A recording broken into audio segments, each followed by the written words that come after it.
Hai Sobat Catur semua, selamat bertemu kembali. Di video kali ini saya akan menyajikan salah satu partai dari Garry Kasparov dari Rusia yang cukup cemerlang saat melawan Viktor Gavrikov yang juga dari Rusia pada sebuah kejuaraan nasional Uni Soviet tahun 1981.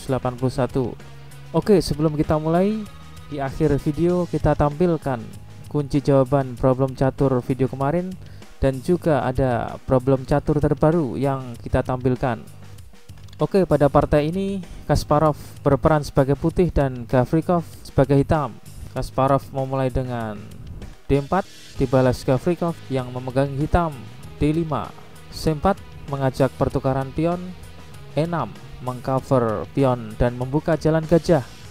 Kasparov mengembangkan kuda. Gavrikov memainkan langkah yang membuat putih berpikir lebih lama, ya C5. Ya, membuat pusat sedikit rumit, penuh dengan pion-pion. Gagasan hitam adalah untuk mengambil pion D yang terisolasi dengan imbalan permainan peran aktif. C kali D5 dipukul dengan pion. G3 persiapan fianchetto gajah ke G2 dan rokade. Hitam mengembangkan kudanya dan gajah ke G2. Kuda F6 rokade pendek.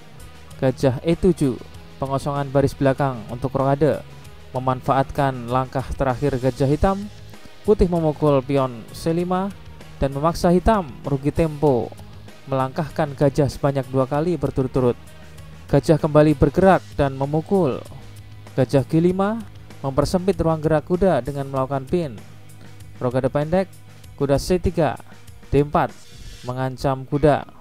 Gajah pukul kuda dan dipukul balik dengan menteri.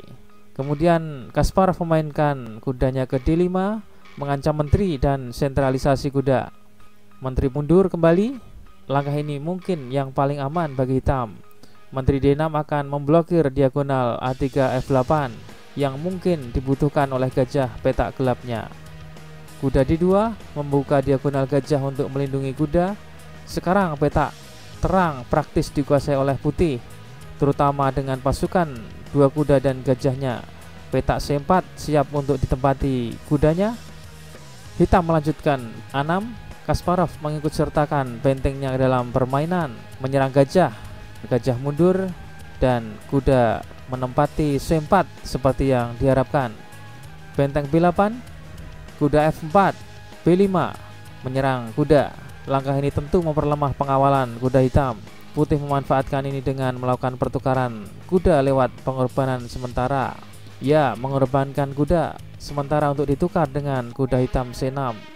Menteri pukul kuda dan benteng pukul kuda.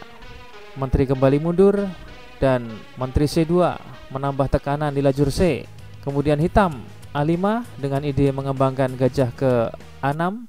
Kasparov menambah superioritasnya di lajur C, meningkatkan tekanan 3 kali lipat di lajur C. Dan lajur C inilah penyebab masalah hitam di masa depan. Benteng E8. Langkah benteng ini memang aktif menguasai lajur E, tapi di sisi lain menyebabkan pelemahan terhadap pion F7. Kasparov segera merespon kelemahan pion F7 dengan menyerang dengan gajahnya. Awal dari serangan fantastik berdasarkan kelemahan hitam di petak terang. Ide selanjutnya adalah menempatkan bentengnya di baris ke-7, tapi segera dicegah oleh hitam dengan gajahnya, yaitu mengawal petak C7 dari pendudukan benteng putih. Menteri B3. Perhatikan Kasparov memanfaatkan petak yang kebetulan ada. Tidak ada satu petak pun yang terbuang sia-sia. Petak F7 di backup benteng. Gajah mundur ke F3. Kasparov merencanakan melakukan manuver. Kita lihat posisinya. Kasparov sudah mempunyai potensi menteri yang melakukan pin. Kasparov juga mempunyai benteng di baris ke-6. Selain itu, ia juga mempunyai gajah petak terang dan kuda yang kebetulan menguasai petak terang. Bagaimana Kasparov memanfaatkan posisi dengan situasi seperti ini? Ya, Kasparov ingin melakukan manuver gajah ke sayap raja dengan pengaruh pin menteri yang sangat kuat. Benteng ke E5, gajah H5 menyerang F7. Hitam mencoba memblokir. Sekarang putih dapat memanfaatkan pion F7 yang dipin oleh menteri pada diagonal A2 G8. Secara mengejutkan, Kasparov melakukan pengorbanan gajahnya Inilah intinya, bukan langkah itu sendiri yang pantas dikagumi, tapi cara membangun posisi yang luar biasa. Bagaimana perjalanan dan manuver luar biasa gajah itu yang dimulai dari F1 dan berpindah ke G2, lalu ke D5, kemudian mundur lagi ke F3 dan ke H5, dan dilanjutkan berakhir pengorbanan di G6. Di antara semua perwira hitam dan putih yang berada di atas papan, gajah ini tentunya yang mempunyai daya gerak dan jelajah yang paling tinggi. Hitam memukul balik, dipukul balik dengan benteng putih.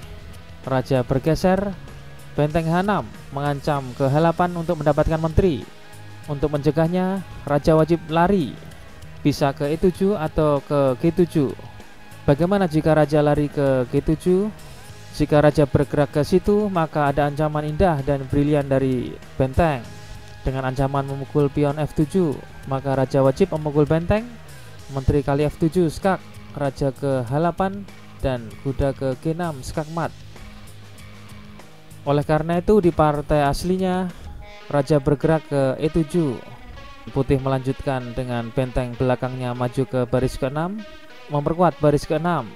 Dijawab hitam, benteng F5 dengan gagasan mengcover pion F7. Menteri F3, gajah C7, dan menteri melakukan skak, ditutup dengan benteng. Kuda G6 skak, ancaman garpuan. Bila kuda diambil, maka akan membuka baris ke-7. F kali G6, benteng H7 skak, raja ke F8, menteri kali G6. Hitam menyerah karena terlepas dari keunggulan dua gajahnya, ia tidak dapat menghindari ancaman mat. Apabila dilanjutkan, misalnya benteng F5 dengan maksud melindungi ancaman mat di F7, putih membalas menteri G7, raja ke E8, benteng H8 ditutup dengan benteng dan kembali dipukul benteng skak mat. Sekarang akan kita tampilkan kunci jawaban problem 3 langkah mat video yang kemarin. Kunci jawabannya adalah gajah H8, sebuah langkah sunyi membebaskan diagonal A1 G7 yang akan digunakan untuk manuver menteri.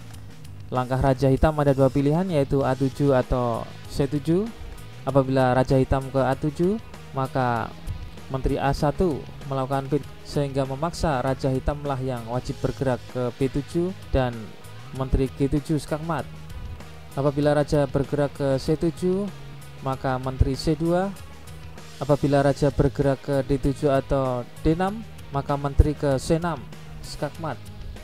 Apabila raja kembali ke B7, maka tentu akan skak mat di H7. Oke, dan sekarang juga akan kita tampilkan problem 3 langkah mat yang baru dengan posisi yang simpel ini. Putih giliran melangkah dan mematikan lawan dalam 3 langkah mat. Selamat mencoba, silahkan dijawab di kolom komentar, dan jawabannya akan kita tampilkan di video selanjutnya. Sobat catur semua, sekian dan terima kasih. Sampai jumpa di video selanjutnya.